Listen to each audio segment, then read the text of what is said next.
What is going on, everybody, and welcome back to this week's Bourbon of the Week. We have a fresh crack for you here on this Wednesday evening, and this is Fighting Cock, coming out of, you guessed it, Heaven Hill. The screw cap here, this is 103 proof, non-age stated, although it used to be. Comes in at 75% corn, 13% rye, 12% malted barley, which is important. Remember that for later on our Bourbon Bottle of the Week. But everybody knows before we get started on all of that, time for the traditional sip. All right.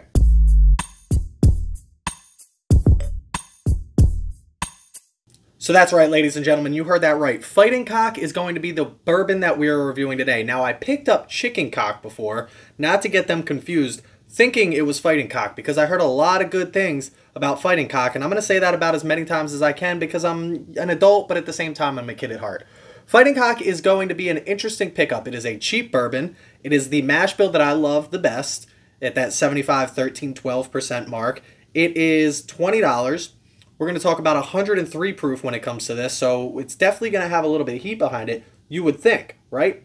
But everybody knows the rules. We're going to use price, taste, drinkability on a scale of 10. We're going to see where it falls on our ranking sheet. And I can tell you right off the bat, drinkability is surprisingly good. Like, stupid good for a $20 bourbon.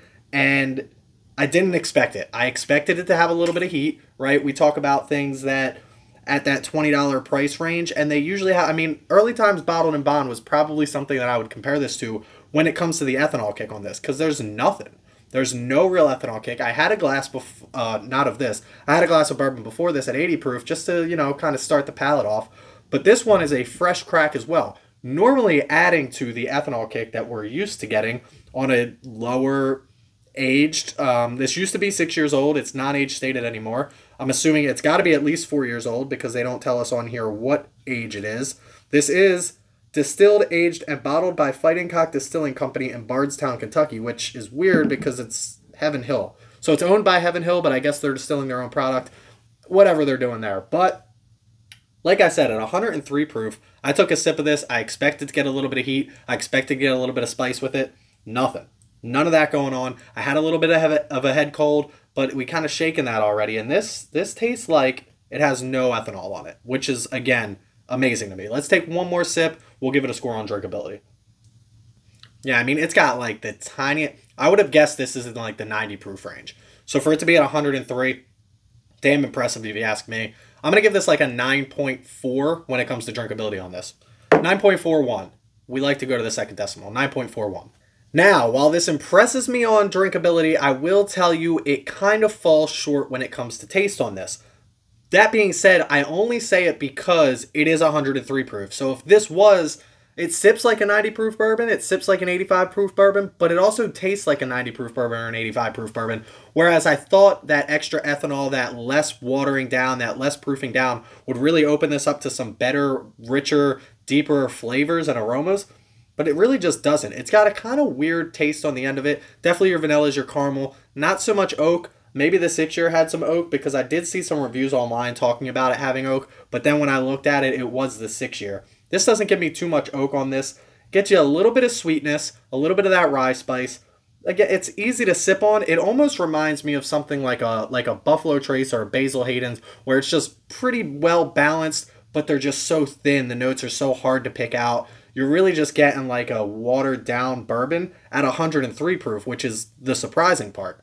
I thought this would have a little bit more flavor when it came to that proof, but it just doesn't seem to have that. I'm going to take another sip. We'll see if we can pull out any other flavors for you here. One sec. So this does have a little bit of a nuttiness, and the other weird thing that it does have with this, which I'm not normally good at picking out. People pick out bananas when it comes to like Jack Daniels and stuff. I don't really get bananas when it comes to any type of bourbon before. This is the first time I read about bananas for this bourbon and got bananas for this bourbon. Again, I've read about it before. It's kind of like the, what are those runts? You know the banana flavor in the runts, how it's not really banana, but at the same time you're like, all right, I'll give it to you if you want to call that banana. That's kind of what I get here, like a sugary candy type banana artificial sweetener flavor. That's the only other real flavor that I'm getting here, and it's pretty dominant over the vanilla and the caramel. Now, I don't hate it. It's not bad. There's nothing in this that gives me a bad flavor, but it's just not for me as far as the flavor goes. It's kind of a letdown. Very thin mouthfeel, very young tasting, even though it's at least 4 years old. But for drinkability, we gave it a, 9.41. So for taste, let's give this like a, I'm going to give it like a 6.87. Again, it's nothing special. I don't like it that much. That's just my opinion on it. 6.87 on taste. And last but not least, we're going to get into price on this. And that's probably where this bottle shines the most. 103 proof from Heaven Hill. It's at least 4 years old. Used to be 6 years. They do say they have some older stuff in it still. But all that for 20 bucks for a bottom shelf bourbon for a screw cap. Not the worst tasting bourbon. It doesn't give you anything special, anything exceptional. But at the same time, you're not drinking this saying it's disgusting or anything like that. So all of that combined in a $20 bottle that you can find on the shelf, on the bottom shelf at that fact. I did have to go to New Jersey for this. It's not in Pennsylvania. I don't know availability-wise how easy this is to find. I didn't really hunt for it. It was just there one day when I saw it, and I was like, I'm not buying anything else today. Why don't I pick up this bottle, spend 20 bucks, and get out of this store?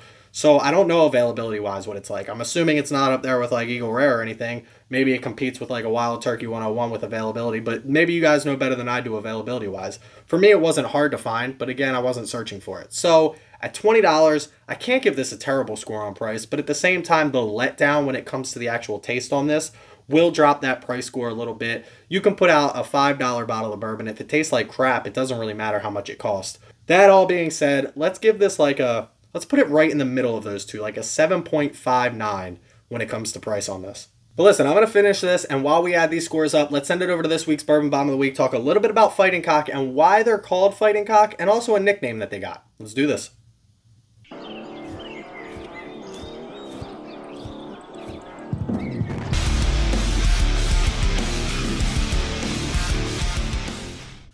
So I wondered, right, why Fighting Cock? Why is that going to be the name of this bourbon that Heaven Hill decides to put out? And then I saw the mash bill, right? 75% corn, 13% rye, 12% malted barley. Why does that sound so familiar?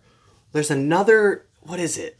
Wild Turkey. It doesn't have the same mash bill, right? 75, 13, 12. That sounds really familiar. Now, Wild Turkey, Fighting Cock. Okay, Wild Turkey 101 is like a Fighting Cock 103.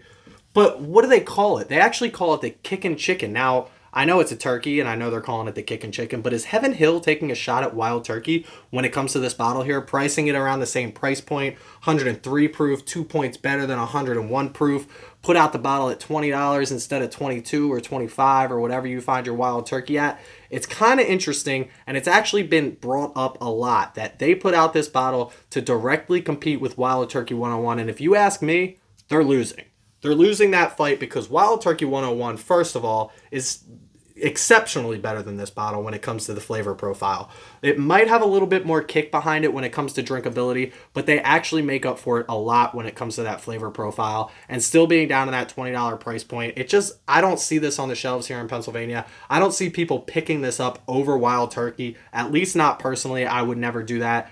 I don't know what Heaven Hill is thinking if they're really trying to compete with Wild Turkey on this. It seems to be rumors more than anything else, but it's interesting that they call it Fighting Cock. It's interesting that they nickname it the Kickin' Chicken, and it's interesting that they proofed it 2 points higher with the same mash bill, and they want to put it out on the shelves at $20. So do you think they're competing with Wild Turkey or no? So it's interesting that they're out here competing with Wild Turkey, and they actually fell at 7.96, which puts them pretty close to that 8.10 that Wild Turkey is currently ranked on my ranking sheet. But it's really the drinkability that's saving this bottle right here. Taste, I got to give it to Wild Turkey. Price, I also have to give it to Wild Turkey because of that price. Now, I drank Wild Turkey a little bit earlier in my career when it came to the bourbon drinking reviews and everything that I was doing, so I didn't give it the greatest score on drinkability. Now, I would probably give it a little bit higher of a score than I gave it back then because everything sipped a little hotter back then. But compared to this, I will have to give it to the Fighting Cock for the drinkability score. But at a 7.96 or whatever this fell at, it's not a bad spot for it. At $20, you should definitely try and pick this bottle up. If you went out and you looked for something else and you didn't find it, and this bottle's sitting on the shelf, pick it up, try it out, see what you think, and let me know in the comment section below. But that's where we're going to leave you for today. Short and sweet. Make sure you check me out on Instagram. Every Tuesday at 4 p.m. I drop an image of the bourbon that we're going to review. You can go on and try and guess the score that I'm going to give it. If you guess correctly or the closest, I'll give you a shout out on the channel, as well as enter you in a monthly drawing to win some cool prizes. Also, if you want to help support the channel, check us out on Patreon or come chat with us 24/7 on Discord. We're always over there talking bourbon, all kinds of stuff. So make sure you check out both of those links in the description below.